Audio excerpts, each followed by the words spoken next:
시청자 여러분 안녕하십니까. 화요일 밤 여수 MBC 뉴스데스크 총선을 앞둔 지역 정가 소식으로 시작합니다. 지난 8월 민주평화당을 탈당한 의원들이 신당 창당을 위한 수순을 밟고 있는데요. 그 과정이 매끄럽지 않아 보입니다. 일부 현직 의원들이 대우에서 이탈해 무소속 출마를 선언하고 나섰는데 모두 우리 지역 출신 이용주, 정인화 의원입니다. 김종수 기자가 취재했습니다. 통합과 확장을 기치로 내걸고 대한신당 의원들이 민주평화당을 탈당한 때는 지난 8월. 이후 대한신당은 최근까지 지역별 발기인 대회를 마치고 본격적인 창당 수순에 들어갔습니다. 5곳 이상의 시 도당을 설립해야 하는 정당법에 따라 절차가 원활히 진행되면 내년 1월쯤 중앙당 창당도 가시화할 전망입니다. 그러나 탈당 이후 지금까지 세력 규합을 위해 적극적인 행보에 나섰던 것과 달리 내부 결속이 어긋나고 있는 분위기입니다.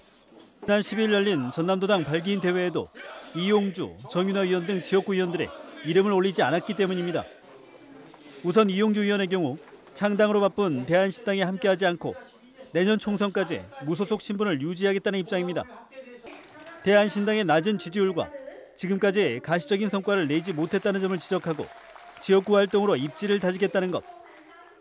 정인화 의원 역시 신당 창당과 관련해 유권자들의 부정적 인식을 전하며 맥을 같이 하고 있습니다.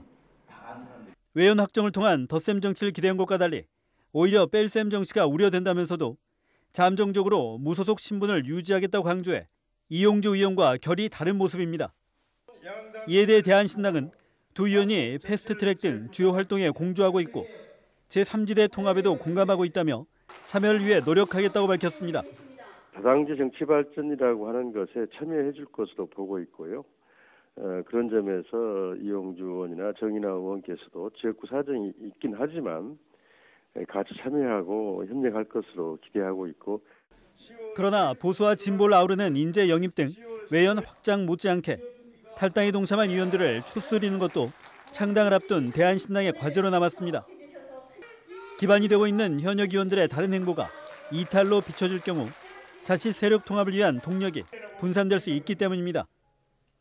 선거 승리를 위해 통합과 연대가 계속될 것이라는 전망 속에 전남 동구권 의원들의 동참 여부가 경쟁력 있는 제3지대 구축을 위한 중요 변수로 작용할지 유권자들의 시선이 모아지고 있습니다.